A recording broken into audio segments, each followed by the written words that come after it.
started. I am now recording, so you are all on video and you're being recorded. So remember, there's going to be a permanent record of this for all future generations to see. I'm talking to you, Paul, and otherwise, everybody, I present to you a conversation with Mr. Steve Coulton, who I've just unmuted. Um, so everybody should know Steve as one of the founders of OnCore Golf, which is a company in Western New York that makes and sells golf balls. You don't, I mean, if anybody in Western New York or anybody who's here golfs, they understand that Buffalo, believe it or not, is actually a pretty big golf community. However, it's not Florida, it's not Arizona, and it's definitely not the UK where golf is. Well, they literally invented the thing. Um, so the first question that I'm going to go ahead and ask Steve is, why exactly would you start a golf ball company? And why, why did you work so hard at sort of breaking it into an industry that has so much, literally hundreds, if not thousands of years of tradition, and out of Western New York? Sure. I've always been around the game from a young age. I was the guy in the range picker cart that you were all trying to hit out on the range, picking up range balls, which was really fun. So worked every job at a golf course, cut the greens, caddied, ended up teaching junior golf. So always had a passion for the game. Played D3 golf at NYU, and my father has always been an entrepreneur. He was involved in resurfacing, refacing skyscrapers in New York City. So always had that entrepreneurial itch in me after seeing my dad build businesses. And the background in golf, the passion for golf, and combined with this, our initial hollow metal core technology, I found the tech really fascinating. Doug Dufault, he's our chief engineer. He's out of Orchard Park. He developed the initial ball. So kind of a combination of all those factors led to the formation of OnCore Golf. And there's a big team behind me. I'm fortunate to be here today to present to you and do this Q&A, but there's a lot of great, smarter people with money, with talent, engineering, all sorts of skills behind us that have really helped us get to where we are today. Sorry, it's my first time on Zoom. I forgot how to unmute. Actually, a follow-up question to that. So, you're running a international, business out of Western New York, which is not something that many companies can say. What's it like running a business that operates outside of, all over the world, out of Buffalo, and what advantages or disadvantages are there to doing something like that? Well, I think Buffalo's been awesome. I've been here about 10 years. Everyone that's lived here has said you came at a great time. Grew up in Long Island and moved from New York City, but just to see the city transform, see all these wonderful faces on the Zoom call here that are supportive, that connect each other, particularly during these crazy times of the pandemic. I think it's been a huge asset. There's Buffalonians that are all over the country, while we are an international brand because we sell online. Anyone over, around the world can buy the balls. We're mostly focused on the US market. It's such a big opportunity for us, and we've still got so much upside, so much room to grow here in the US. But yeah, couldn't have asked for a better place to run a company from. Anecdotally, side story here. Francine, I see a fellow happy face here. I know she pivoted her business during COVID to make face masks, and I was able to connect with her and get some face shields and face masks for my mother, who's a nurse at a nursing home taking care of COVID patients. So literally connections from this group at an extreme can help save lives, keep people safe. So you really never know, the power of these connections that we all have made here. I see John and Paul, just the energy, the osmosis, the good feelings, good vibes. We know he's going to be chiming in here in a bit. Yeah, it's been great to be in Buffalo and meet all of you. He's got this. That's awesome. And the Matitude, right? We can't forget the Matitude. That's right. I love That's right. So that's actually another awesome segue into the next question. So 2020, as we know, is the worst year ever so far in my life, anyway. So what plan did you have going into 2020 that you were unable to achieve for whatever reason, not necessarily just because of COVID, but because of the economy, because of the presidential election, just things happening this year. What did you plan to do going into 2020 that you weren't able to do? So we recently moved into new offices down on Elm Street, right by ECC. So we wanted to, on the first floor, we wanted to open a pro shop where customers could come in, have a putting green there, have the simulator, and basically have a place for the community to come in, make it a learning center. You could get fit for a golf ball. You could, buy a polo, buy a bag. But with COVID, we kind of put that on the back burner. We're still working on it, but just the logistics of bringing people into a retail space was something we had to put off hold. Also, we had our second annual OnCore Cup, which is kind of a cool Ryder Cup event. It's Team USA versus Team Canada. With the border being shut down, we couldn't hold that event, so it'll be postponed to 2021. Would love to have everyone involved in that next year. And with the OnCore Buffalo Entertainment Center, we had some delays there. We had to cancel the hotel portion of the event. We're still moving forward with the golf center, but just with the virus and the funding around hospitality, there was some setbacks on that project, but we're still trying to move that forward. So going, in the opposite direction, two things. Number one, what did you accomplish that was already on your list? You mentioned the entertainment center, and there's some other things that you launched this year. So did you do anything this year that you didn't expect to in the positive? And what did you actually plan on doing this year that you actually were able to achieve through just sheer will? Well, we had planned on launching a new tour ball. So doing that amidst the pandemic, I think, was certainly a challenge, but something I'm glad we did. I mean, back in March, you almost felt guilty trying to sell things. Things were so uncertain, and we didn't know what was going on with the pandemic. So just being able to continue to operate, which each and every one of you has done in your own ways, and it's so amazing and inspiring.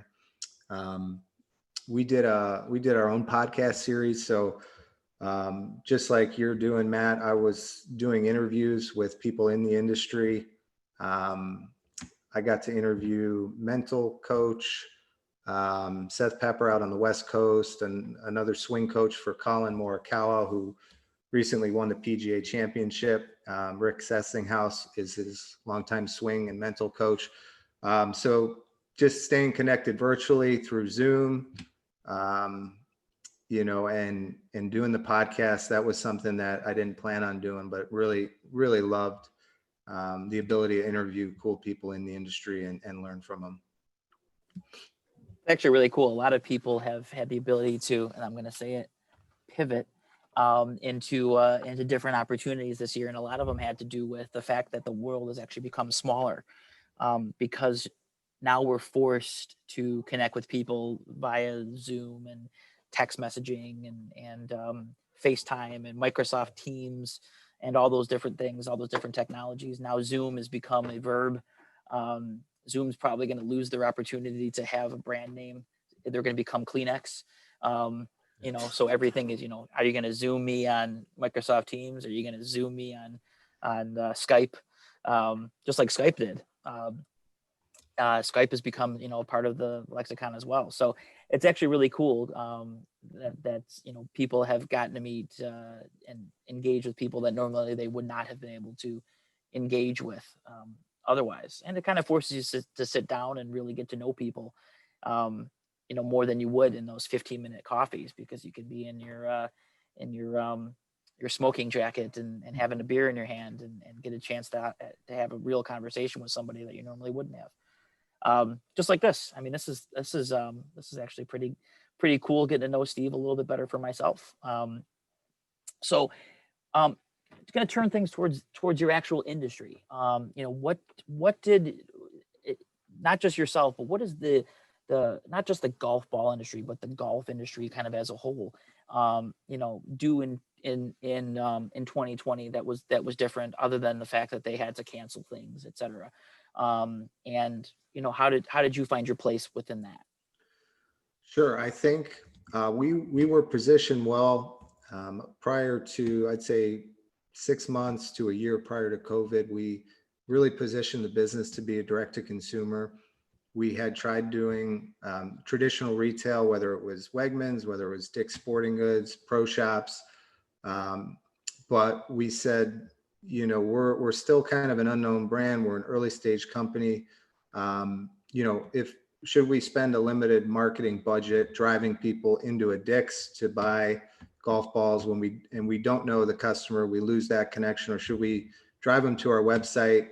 Obviously maintain the email, maintain the connection to the customer. And of course you're selling at a retail price as opposed to a wholesale price. The industry as a whole has been really booming. Golf is fortunate in that it was, considered a socially, safe, social distance sport. So everyone that I've talked to, whether it's club manufacturers, courses, rounds are up. Cool fact, we've added over 500,000 junior golfers into the sport. So I think a big thing in 2021 will be, how do we retain people that have come into the sport? Maybe a lot of you listening have dusted off your clubs or, gotten a lesson, joined a group lesson and tried to learn the sport. So we've been fortunate in that regard, in that the sport has been able to continue. I'd say early in the pandemic, they shut a lot of the golf carts down. So people had to walk, which is, more people were getting exercise, getting outdoors. I expect that to continue into next year. And then of course, a lot of the pro shops were closed and the sporting goods retailers were closed. So it further accelerated people buying, in our case, buying the golf balls online and having them delivered to their doorstep. So I expect that trend to continue. And it has been prior to COVID. More and more people have been buying golf products online, and that'll certainly continue. So what advice would you give to a direct to consumer product person out there from now going forward? I would assume that, going online is probably the best move, but do you have any additional advice for somebody who has a direct to consumer product, such as the angle that you've taken with OnCore?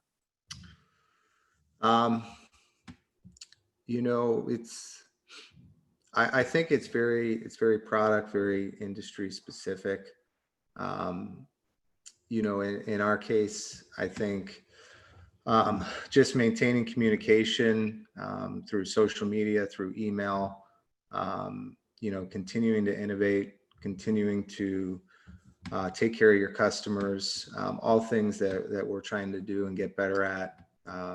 We've got a new website launching, utilizing new tools, new referral programs, affiliate programs. So I think it's a combination of a lot of things. It's not enough, I think, to just have a good product. You really have to have a strong brand and strong marketing. So you have to have, everything has to be firing, at full level to make it a success. So you talked about referrals. You talked about the strength of your brand. One thing I've noticed, following OnCore for a while, and also having OnCore balls in my bag, that you utilize referrals and reviews, not only on your website but in your social media. Can you talk a little bit about why that's the way you do what you do, other than the obvious fact that, people look at reviews? Yeah, so we use Shopify as our e-commerce, and we use a program called Judge.me. So once you order golf balls, and a week later they arrive, 2 weeks later we send a review email, and those reviews post directly to our website. So if you're looking at our Elixir golf ball or the Vero, you can see all the customer reviews, the good, the bad, the ugly. Fortunately, the golf balls are really highly reviewed positively. And we are looking at kind of more incentivizing. If you had bought it, Matt, finding a way to incentivize you to share it with your friends. Ideally rewarding you with a free dozen, if you get a few of your buddies, to purchase golf balls. So that's going to be part of the new site, is more of a built out kind of refined referral system. And I've been reading some case studies of companies that in the direct to consumer space are generating like 35 to 40% of their sales from referrals. And we, to be honest, haven't even really tapped into that other than just, asking for a review. So I think that'll be a real big opportunity for us, and maybe for some folks listening with their businesses, to tap into some of these referral programs. So to switch gears a little bit, are there competitors out there that you sort of model yourself after, or even measure yourself against? And why is that? Who would you pick for that? I would say on the product side, Titleist, just the quality control and overall performance, playability of the Pro V1, the golf ball. It's the gold standard. I think we've been able to deliver products that equal or even excel it in certain respects, but definitely have to admire them, the tradition of what they've been able to do, and how they've been able to revolutionize the golf ball industry. On the marketing side, I would say Vice. They're kind of a young, fun brand. They've got super killer marketing, and they've actually proven, that with kind of an inferior golf ball, but some cool accessories and great marketing, that you actually can have a business. So that kind of invalidates my point about needing everything. But I think OnCore has an opportunity with the products where we are today with the new tour ball, but needing to elevate our marketing and branding a little bit. I've had a lot of candid, great conversations with Paul, who's listening, John, and others about ways to do that. It's harder than it looks, but it's something that we all deal with. But definitely, yeah, those would be two that are certainly admirable in their own regards. Sorry if I made you panic for a second there, Paul. I spotlighted you for a second. I saw you like, oh no.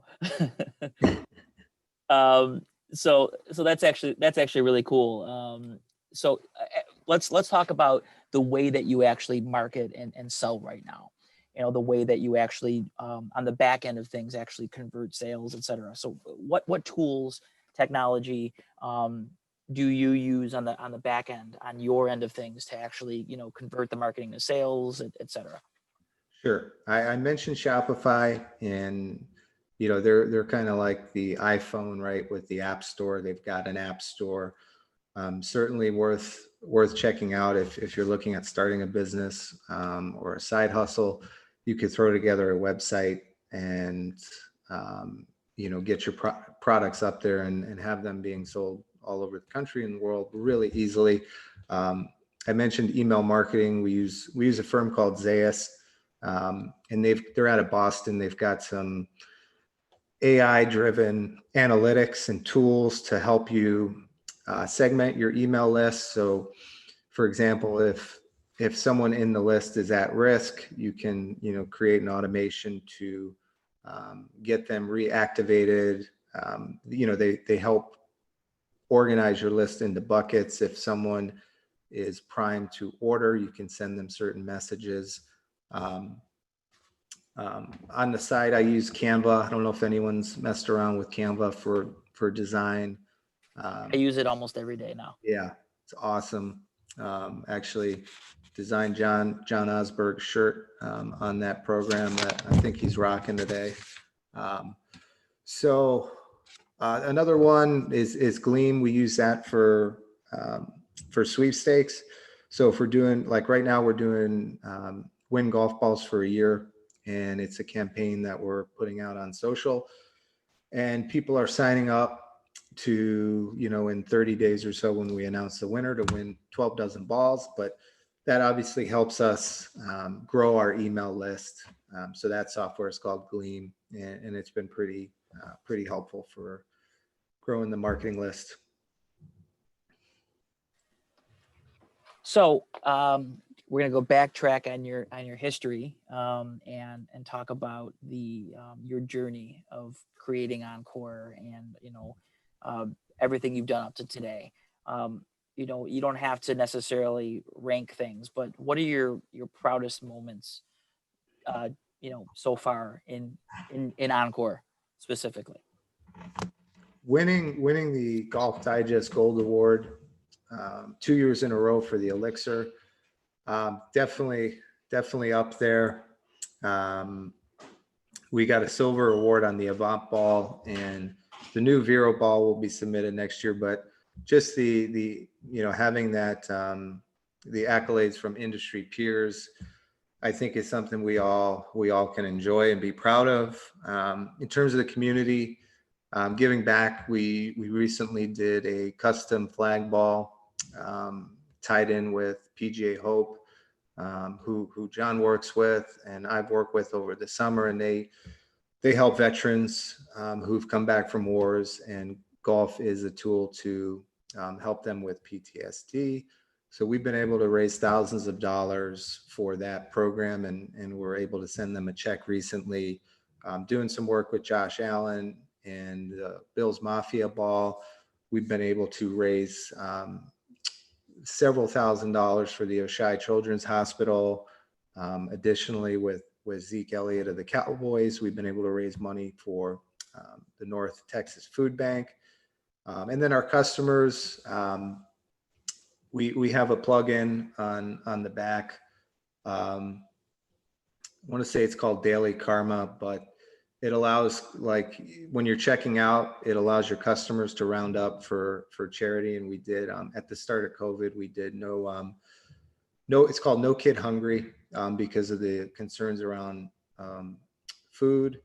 And our customers have added 50 cents, $1, $5 when they're checking out. And we've been able to raise quite a bit of money. So I think using golf to raise money for your community is certainly something that I'm definitely proud of. And just being able to keep our team together and not have to lay anyone off during these times, I think is really important, and something that we're striving to maintain. That's awesome. Actually, I was actually gonna bring up the partnerships with Josh Allen and Zeke Elliott, and I'm glad that you brought that up, because those are really cool things. Not only from a perspective of a win-win about the exposure and marketing opportunity of working with two premier athletes in all of sport, and that sort of transcend the golf / football thing. Although all the best golfers that I've ever met have also been football players. I don't know why that is, but maybe because they have all this time on their hands in the off season, because I don't have nearly enough time to practice to be good enough at golf. So also I'll be a customer of OnCore for life, because you can find OnCore balls in every backyard and window and woods around every golf course in Western New York, and I'm proud to help you with that guerrilla marketing effort. But so at this point, if anybody has any questions for Steve, about anything that we've discussed here today, or just if they want to talk golf, feel free to raise your hand or throw something in the chat. But before I did so, Steve, you wanted to mention one more thing that we talked about beforehand, about your. Well, actually, I'll let you go into it before I give it a bad introduction. So. Well, I just put a little PDF together, front nine tips for success. And, it's just different, play on obviously 9 holes of golf. And then I'll share that with Matt if he could be so kind to share it around. And then I thought it'd be fun if anyone wanted to complete the back 9. So for the full 18, just inspire me with your 9 tips, for the week ahead, months ahead, year ahead. So I'll share that around, but yeah, really appreciate all the questions. And well, I shouldn't say questions because those haven't happened yet, but appreciate the questions from you, and we'll get you some custom Matitude golf balls for you to fly through some windows. Dude, I'm going to cry. Don't play with me. So there actually is a question. Tony asks, and I know this is something you guys have talked about. In fact, I saw a little press on it a couple of years ago. Tony asked, when will we see a ball with a chip in it so we can find it? Yeah, so we've been working on what we're calling the Genius Ball, and we partnered with a company called PopStroke, who's building these high-end putting courses, and they partnered with Tiger Woods. So with COVID, they were supposed to launch their first course with Tiger Woods, but that's now just being kind of opened up. They've got 2 facilities down in Florida, but that funding allowed us to build a ball that could keep strokes as you go around the putt-putt course. So they have a leaderboard, and we're just about finishing that ball up. But that's basically the putting and chipping version of the full Genius Ball that we want to build. And the next step will be to make it withstand I think it's 15 Gs of driver, the force that a driver puts on the ball, make sure the electronics can withstand all that. But I would say by the end of the year, we should have some prototypes, and we did an Indiegogo campaign. So we're going to deliver those prototypes to the early backers. But it's, when you're pioneering something, it's a lot more challenging and harder than it looks, but electronics are shrinking. They're becoming cheaper. Smartphones are becoming more powerful. So it's moving along, and it's only a matter of time before it probably becomes more widespread and bigger than just what we're doing. You gotta be careful with that, right? Because the NHL tried it with Fox for a while with the blue tracker on the puck and the electronics in the puck and everything like that, and it almost single-handedly ruined hockey. So you got. Yeah, we don't want to ruin golf. No, of course not. Great question here. It's and this is actually more of a follow-up on the question I asked earlier. How did you approach your differentiation in a obviously saturated market, which is you touched a little bit on that, but was it your technology first, or was it more about the marketing, or a combination of those things? Well, I think it was a combination with the hollow metal core ball. The first ball we launched, it was really different than anything that was out there. The marketing, we've always known we have to be blue ocean. We have to be out of the box.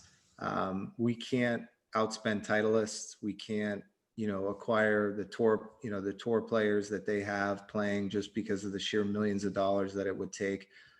So I think going a little bit of a different route with some of these athletes that aren't golfers, or aren't professional golfers, like a Josh Allen, like a Zeke, and as you mentioned, Matt, whether it's football players or MLB players or athletes in general, they, when they retire, they love golf. Tony Romo.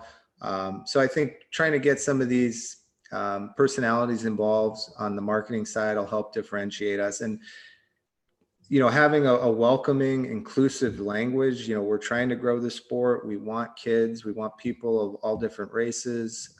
We're trying to move away from the whole stodgy country club image where it's exclusive, and that's really prevented a lot of people from coming into the game that maybe would have. So we're trying to bring that message to the forefront as well. That's you mentioned Vice Golf, and that's one of their you mentioned their marketing, and it's kind of one of the things that they're trying to do is sort of be cool golf, and there's all these. It's funny, since I made one post on Facebook about golf like 8 months ago, and all of a sudden it just all ads for different golf companies that sell t-shirts and hats and shirts. Verde Golf, which is locally, Alex Villafranca's a company who makes golf shirts that look great on me because I already look ridiculous, and they can add a little bit of splash of color to me. Yeah, that's very cool. Making golf accessible to everyone is, obviously any brand wants to make their product accessible to everyone. So that's a good direction to go in. I'm gonna do a quick follow-up question. Is it called the Genius Ball because it's so smart, or because you're taking a jab at the person who can't ever land on the green?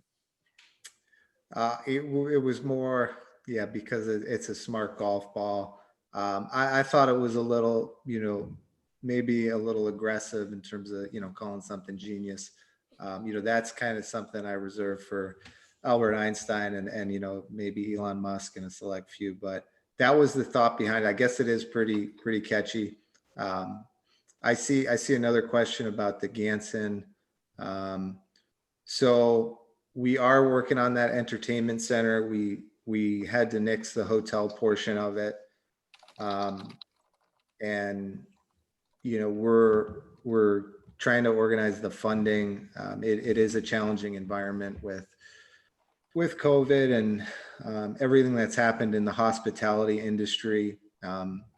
Anecdotally, we hear from some people in the industry that like 95% of loans are like under default in that space. So obviously people are worried about things, and that dries up funding, but we're going to push through it and try to make it happen. Obviously without the hotel part, but just the golf entertainment center part. And any other pro athletes lined up to partner with.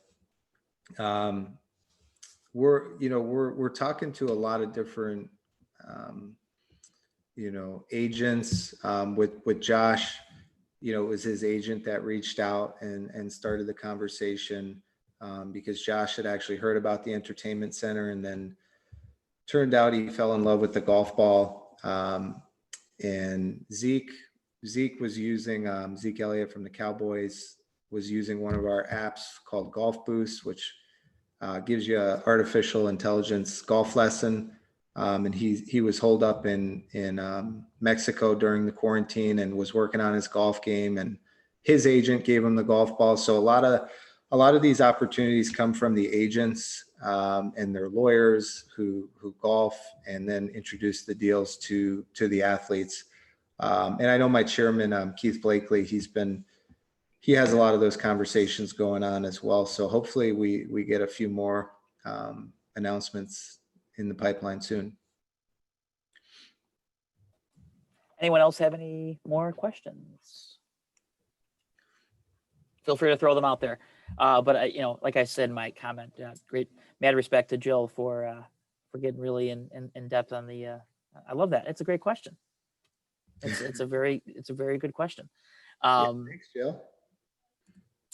Anyone else have anything else for Steve? Go Bill. There was one more question. Nope, never mind. That was the Paul Grander question. Thank you very much, Steve. I really appreciate you taking the time to talk with us. Steve is a BNSME member, which is awesome. So if you would like to get more access to Steve, and you're not a BNSME member, which hopefully you are already, but if not, definitely consider joining BNSME and heading to to bnsme.org for that. A couple of programming notes tomorrow morning, Wednesday morning. Today's only Monday. Wednesday morning, as with every Wednesday morning, we have our breakfast with BNSME at 8:30 in the morning. You can head to bnsme.org to register for that. It's free for members and guests to get to learn a little bit more about BNSME. And then we have one more event that I want to bring up here. I'm actually going to bring it up right now. It is using, where'd it go? Well, here I'm talking about technology, and my technology is not working. But it's called How to Use Technology to Drive Marketing and Sales Alignment. We have actually the opportunity to work with Jill and the folks at the Hansa Workspace to make that a hybrid event. That's coming up on November 13th. So head to bnsme.org to register for that. And what I mean by a hybrid event is you have the opportunity to actually be with other people in a building. It's crazy. So the first 20 people that register for that actually get a meal and the opportunity to do a little in-person networking, mask, social distancing, hand sanitizer, UV rays, the whole deal, whatever it is that is required by law to do that. But that's coming up on November 13th, and it is a hybrid event, so you can also register just to view it online as well if you are a member. And that takes us to our conclusion today. 54 minutes. I think we nailed it, everybody. If anybody has any more questions for Steve, send them to bnsme at bnsme.org or ask them real quick right now before I end the meeting for everybody and stop recording. Otherwise, thank you very much, Steve, and everybody for joining us. Yeah.